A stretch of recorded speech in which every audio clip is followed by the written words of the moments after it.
It is Monday, 21st day of April. Welcome to the Lord Aboga TV newspaper review. Straight away to the day's business, we are going to start with the Standard, whereby the Standard has a very interesting headline. Making of an autocrat. That is, there is a picture there of President William Samoei Ruto. And just for the benefit of a viewer who might not know and who might not understand the meaning of the word autocrat. An autocrat is a leader with absolute power. That is who an autocrat is. And you see, according to the Kenyan Constitution, we are not supposed to have an autocrat because we have separation of power from the three main arms of government. That is the executive, the judiciary, and parliament. But as things goes by, President William Samoei Ruto is trying to slowly try to bring in autocracy in the Republic of Kenya. Why so?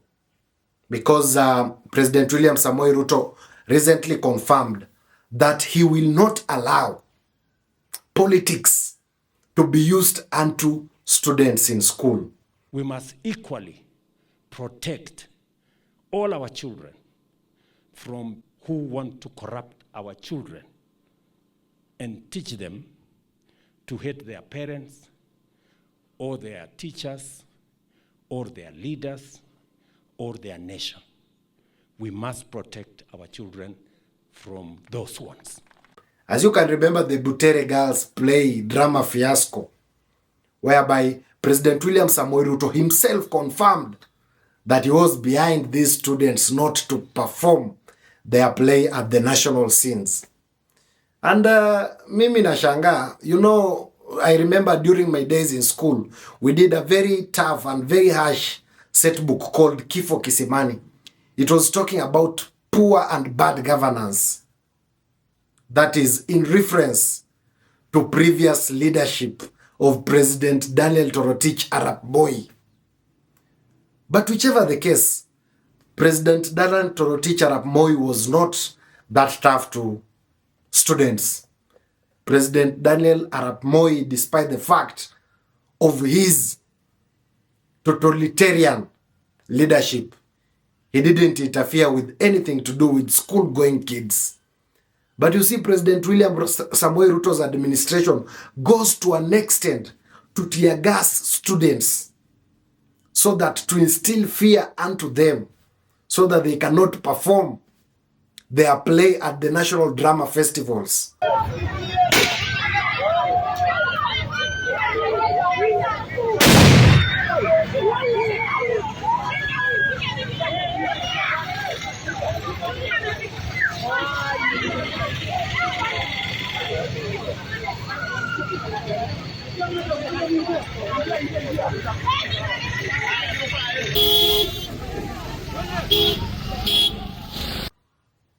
Indeed, Standard has put it the way it is supposed to be. President William Samoei Ruto is trying to make himself an autocrat. I don't think in this era and time he can make it. In the Kenya we know. You know, Kenyans are the very type of people that you cannot continuously oppress. Kenyans will speak up. And we are having a very tough generation, the Gen Zs. A very generation that we've never seen before. Kenyans will automatically speak up. And they might speak up in a language that you may not understand. The autocracy levels being displayed by President William Samoei Ruto are on another end. And I can remember former deputy president, that is Bwana Rigathi Gachagua, told us that President William Samoei Ruto runs each and every ministry. Now, you know, former deputy president is an alligator. President William Samoei Ruto is a crocodile. When an alligator comes out of deep waters and tell you that crocodile is sick, will you believe or not? To me, I'll believe the alligator. If you don't want to believe the alligator, then wait for the sick crocodile to come out of water, and it tells you that it is indeed sick, and believe it. Up to this juncture, me, I'm believing the alligator, because former deputy president told us that it is President William Samoei Ruto, that he is the chief procurement officer in the Republic of Kenya. He controls procurement in each and every ministry that sits in the Republic of Kenya. That is a form of autocracy. That's why I tend to believe so. That's why you see the president all over the country. The president is all over each and every place. On that, president failed on a law in the 48 laws of power that use absence to increase respect. But you see, autocrats don't understand that law.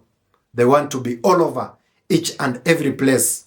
And again, I remember another alligator, that is JB Muturi, came out of the waters and told us that President William Samoei Ruto cannot handle anything which is not benefiting him directly, business-wise.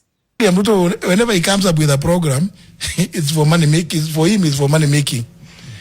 Now, that is another alligator, JB Muturi, which came from the deep waters and told us how the crocodile is behaving in cabinet. Is that not autocracy? I believe that is autocracy.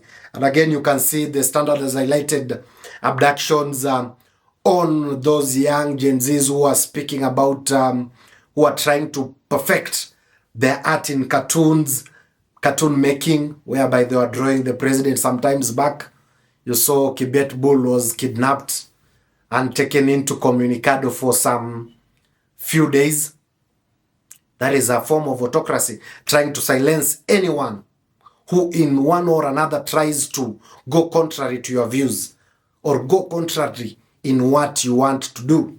And I can also remember former cabinet secretary, that is JB Muturi, was complaining about how his son was abducted.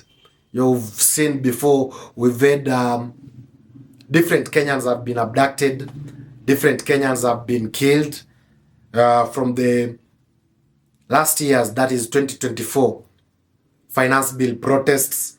According to the human rights organization, said that 82 Kenyans have been abducted since June 2024. That is so sad. And it is the very government that we elected of President William Samoei Ruto executing these abductions. That is a sad state of affairs. And it has been confirmed.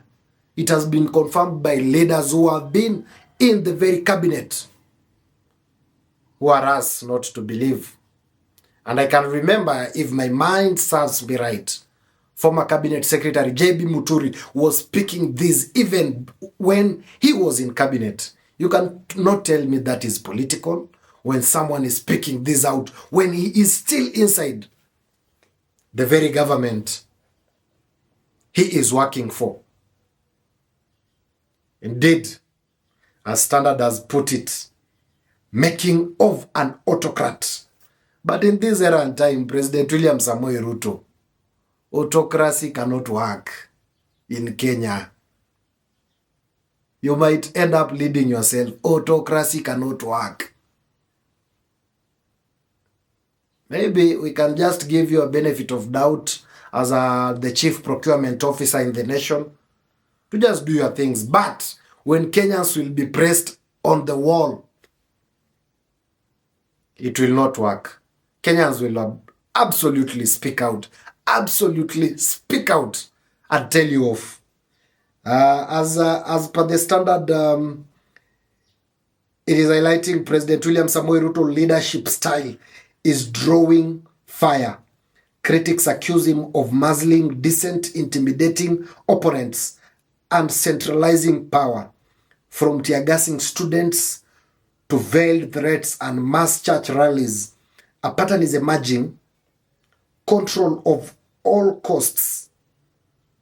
Is Kenya witnessing the making of a modern-day strongman? Yes, President William Samoei Ruto, he can give you an opportunity to be a strongman. You can be a strong man in your mind the way you want it to be.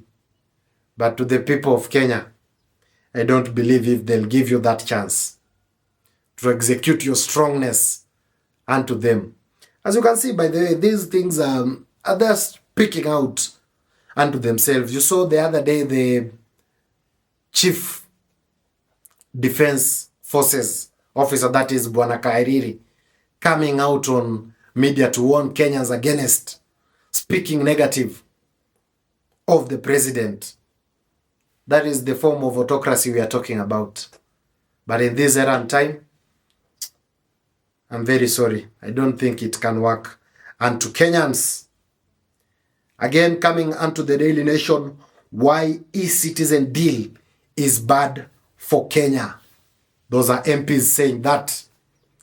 The e-citizen deal, you know, some things are just laughable and difficult to think about them. That a serious government entity having data to each and every Kenyan is being run and managed by a private organization.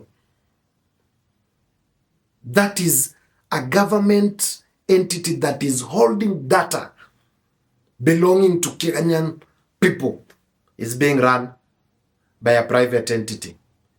And again, coming back, that President William Samoei Ruto is the Chief Procurement Officer. And remember, Cabinet Secretary J.B. Muturi told us that President William Samoei Ruto cannot insist on something that is not benefiting him as a person directly. And here I'm trying to relate about his citizen. You remember when President William Samoei Ruto was insisting that school fees should be paid through e-citizen. Now, how can, for example, let me base my argument onto the school fees being paid onto e-citizen. As it stands today, the government has not yet released the term 1 schools capitation monies to schools. Now, schools are struggling. Principals and the boards of management are struggling to pay and cater for these basic needs in schools. Remember, school fees is being paid directly into the school's account. Now, what will be the case if the school fees will be centrally managed by e-citizen? Will the school really, I think, will experience a situation whereby school-going kids, those in boarding schools, will go days without food if the e-citizen is forced into administering school fees into this nation. I think e-citizen is a very sad deal. And wherever I saw President William Samoei Ruto insisting how government services must be managed via e-citizen, I just knew there is something cooking there. And I remember former Deputy President Rigathi Gachagua gave us the e-citizen copy of those private individuals and entities who signed against the management of this consultancy service tabled to the people of Kenya. To me, I think e-citizen is just a private deal benefiting few senior government officials, but it is not for the good of Kenyans. If it is for the good of Kenyans, why can't the government officers run it? Why can't these government entities run it? I'm told e-citizen collects like 900 million per day, but 200 million is paid to the service provider. That is sad state of affairs. And I'm happy that MPs have raised an alarm onto the e-citizen thing. I think that is what we have up to this moment. For this and many more news briefings, kindly subscribe to our YouTube channel at Lord Aboga TV. Remember to press the notification button wherever we come up with these important news briefings concerning politics and governance. YouTube will automatically notify you. This was my time till next briefing.